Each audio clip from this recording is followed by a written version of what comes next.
Мен атым Айкут Конушбаев, Чегара коомдук бирикмесинин өкүлү болом. Мен карталар менен иштейм да.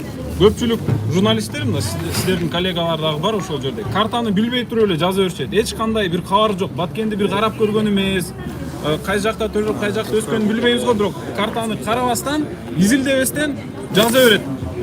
Сомонион деген айылды жазып коет. Тажикстан ошентип жазган болсо, булар дагы алып туруп копи-паст кылып эле жаза берет да. Бул уятта, шерменде да.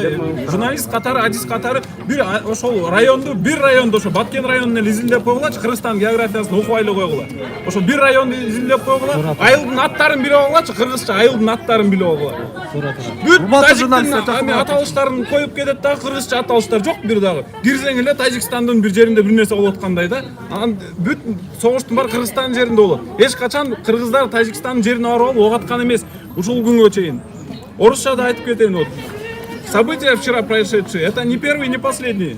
Журналистам я бы хотел сказать, вот, воспользовавшись ситуацией, изучите хотя бы вот карту местности Баткенской области, изучите название на официальном кыргызском языке. Не надо печатать, копипастить с таджикстанских источников села с таджикскими именами. Зачем это? Это ваш профессионализм, это ваш уровень. Я знаю журналистов Клопа и Кактус Медиа, например, как самых профессионалов, да? Самых лучших из лучших. Но на деле выясняется то, что они публикуют просто копипаст, перепечатками занимаются. И перепечатками, которые вот носят вот такой негативный характер, обвинительный именно наши силовые структуры.